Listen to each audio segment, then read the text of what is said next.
પીજીવીસીએલના કર્મચારીએ દુષ્કર્મ કર્યાની ફરિયાદથી ખળભળાટ. પીજીવીસીએલ કોન્ટ્રાક્ટરના પત્ની પર પીજીવીસીએલના અધિકારીએ આચર્યું દુષ્કર્મ.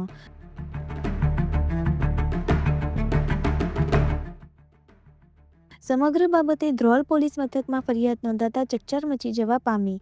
પીજીવીસીએલના કોન્ટ્રાક્ટર પર અગાઉ કોઈ બાબતે ગુનો નોંધાયા બાદ કોન્ટ્રાક્ટર જેલમાં ધકેલાયો હતો.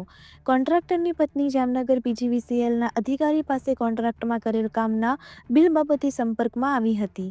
આરોપી હિતેન્દ્રસિંહ રાણા અગાઉ જામનગર પીજીવીસીએલ કચેરીમાં આસિસ્ટન્ટ સેક્રેટરી તરીકે ફરજ બજાવતા હતા. હાલ રાજકોટ ખાતે ઇન્ડસ્ટ્રીયલ રિલેશન ઓફિસર તરીકે ફરજ બજાવે છે.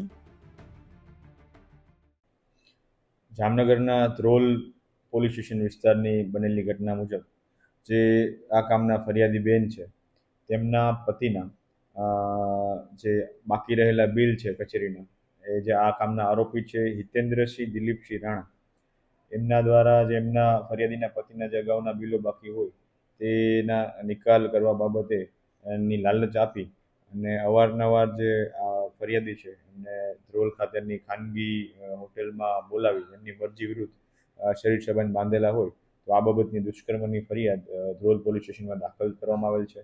અને જે જે આરોપી છે તેના વિરુદ્ધના પુરાવા એકઠા કરી તેના વિરુદ્ધ અટકાયતમાં લેવા માટેની આગળના કાર્યવાહી ચાલુ છે. આ જે ફરિયાદની વિગત મુજબ આ જે બનાવ છે તે અવારનવાર 2021થી લઈને 2024 વચ્ચેના ઘણા બધા સમયગાળા લાંબા સમયગાળા દરમિયાન ચાલેલો હતો અને અવારનવાર ધ્રોલ ખાતેની ખાનગી હોટેલમાં લઈ જઈ અને ત્યાં એને મરજી વિરુદ્ધનું દુષ્કર્મ કરવામાં આવેલું હતું. તો આ બાબતની બાકીના પુરાવા મેળવવાની તજવીજ પણ ચાલુ છે. જે તે વખતે જે આરોપી છે હિતેન્દ્રસિંહ દિલીપસિંહ રાણા એ પીજીવીસીએલમાં આસિસ્ટન્ટ સેક્રેટરી તરીકે ફરજ બજાવતા હતા, જે હાલ રાજકોટ ફરજ બજાવે છે.